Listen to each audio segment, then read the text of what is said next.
So hello everyone, welcome back to my channel once again. और आज के इस वीडियो में हम बात करने वाले हैं जावा का एमसीक्यू, जो कि टीसीएस के आईपी एग्जाम में आने वाला है और आ रहा है। ठीक है, प्रीवियस ईयर क्वेश्चंस। अब तक हमने अपने चैनल पे देख रखा है कि जो भी कोडिंग क्वेश्चंस आते हैं जावा में वो किस टाइप के होते हैं, और आज से हम लोग एमसीक्यू पर थोड़ा ध्यान देंगे कि एमसीक्यू किस तरह के आएंगे आईपीए में। ठीक है, लेकिन उससे पहले यदि अब तक आपने इस चैनल को सब्सक्राइब नहीं किया है तो प्लीज़ कर लीजिएगा, क्योंकि आपको वीडियोस मिलेंगे जल्दी जल्दी। ठीक है, so once again hello everyone, TCS explore 2023 MCQ on Java. और देखते हैं कैसे कैसे क्वेश्चंस आते हैं। तो सबसे पहला क्वेश्चन आपको मिलेगा कुछ इस प्रकार की, number of primitive data type in Java क्या है।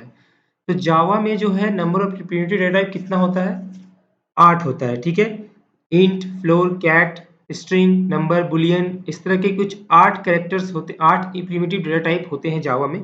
ठीक है, देखो यार, इसमें म्यूजिक सेट कर देंगे और आपको सिर्फ एक एक करके आता रहेगा तो अच्छा नहीं लगेगा। ठीक है, मैं चाहता हूँ कि एमसीक्यू के साथ आपको कंसेप्ट भी आपका क्लियर हो। ठीक है, क्योंकि आपको सिर्फ यही एग्जाम में रुकना नहीं है, आगे भी बढ़ना है। तो नेक्स्ट क्वेश्चन देखते हैं। तो देखिए नेक्स्ट क्वेश्चन क्या है कि आउटपुट क्या होगा। हम एक इंटीजर लिए हैं, उसमें 24 और कैरेक्ट स्ट्रिंग लिए हैं आई। यदि हम सिंपली प्रिंट कराएंगे तो सिंपल 24, 24 और आई प्रिंट हो जाएगा। यहाँ किसी तरह का कोई भी एरर नहीं आएगा, क्योंकि कोई भी सिंटेक्स गलत हम लोग नहीं लिखे हैं। ठीक है, तो ये हो गया। नेक्स्ट क्वेश्चन किस तरह का आता है, देखिए नेक्स्ट क्वेश्चन में क्या है कि आउटपुट क्या होगा इसका।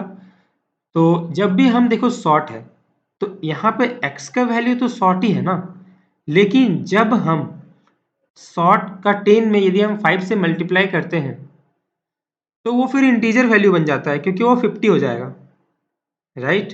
तो वो सॉर्ट रहेगा नहीं। तो इसीलिए यहाँ पे 50 ना होके कंपाइलर एरर आएगा, क्योंकि आप इंटीजर वैल्यू को सॉर्ट वैल्यू में स्टोर करना चाह रहे हैं, जो कि एक कंपाइलर एरर है। ठीक है, तो देखिए रीजन में लिखा है loosely conversion from integer to sort. ठीक है, तो आप ऐसा नहीं कर सकते हैं। ओके, नाउ नेक्स्ट क्वेश्चन देखिए, हम लोग को सभी पता है कि एक बाइट का जो रेंज होता है वो -128 से 127 तक होता है। नहीं सॉरी, 127 माइनस में लेके 128 तक होता है। ठीक है, तो अब क्या होगा कि जब आप इसको करेंगे, आगे बढ़ेंगे, तो जैसे ही 127 प्लस करेंगे तो 128 आएगा। उसके बाद 129 होना चाहिए ना, बट क्योंकि बाइट का रेंज तो वो है नहीं, तो कोई भी डेटा टाइप जो जावा में होता है ना, जैसे कि बाइट डेटा टाइप, वो ना साइक्लिक होता है नेचर में। यानी कि जैसे ही आप उसकी एक्सट्रीम पोजीशन पे पहुंचोगे, वो फिर से रिटर्न होके स्टार्टिंग पोजीशन पे आ जाएगा। ठीक है, तो in the same manner 127 will be minus में जो है वो आउटपुट होगा आपका। ठीक है, ओके, नेक्स्ट क्वेश्चन। अब आप बताइए कि सिलेक्ट अ वैलिड स्टेटमेंट। यहाँ पर बेसिकली एरे को डिक्लेयर करने का सिंटेक्स लिखा गया है। ठीक है, तो इसमें से कौन सा आंसर सही होगा। तो देखिए इंटीजर एरे यहाँ पे भी तो है, लेकिन यहाँ पर गलत है ये कि हम लोग इंटीजर वैल्यू को लेने वाले हैं, तो यहाँ पर ARR नहीं होगा, इंटीजर होगा। तो क्या 2 नंबर सही है? बिल्कुल, 2 नंबर सही है। एक और यहाँ पे मिस्टेक्स हो गए कि आई का जो है वो हर स्मॉल लेटर होगा, बाकी सब कुछ सही है। तो 2 नंबर सही होगा। ठीक है, और हम सभी को पता है कि जब भी हम एक स्ट्रिंग का लेंथ निकालते हैं तो लेंथ तो लिखेंगे, बट एक ब्रेसेस देंगे। ठीक है, नॉट करली ब्रेसेस, ओनली स्मॉल ब्रैकेट्स। ठीक है, नेक्स्ट नेक्स्ट जाते हैं। Okay, what is the error. ठीक है, तो क्लास ए, फाइनल ए, सब कुछ सही है, कोई कंपाइल टाइम एरर नहीं है, लेकिन एरर इन थर्ड लाइन में एरर है।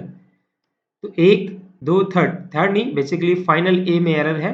वो एरर क्या है मैं बताता हूँ। देखो, जब भी आप किसी भी वेरिएबल को फाइनल डिक्लेयर करते हो ना, then you must have to initialize that value.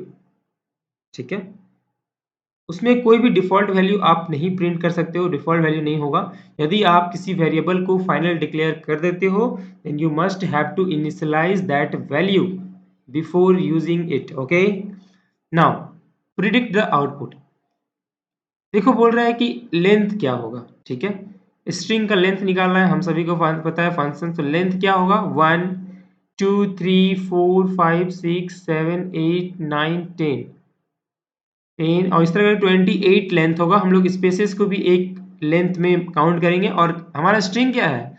I subscribed education in talk, मतलब कि आप सब्सक्राइब किए हो यार, सब्सक्राइब करो चैनल को। ठीक है, नेक्स्ट क्वेश्चन पे जाते हैं। ओके, नेक्स्ट है कि what is the extension of Java file. देखो, जावा फाइल का एक्सटेंशन होता है डॉट जावा। जब भी आप किसी भी कोड को लिखते हो जावा में, तो उसका एक्सटेंशन होता है डॉट जावा, राइट।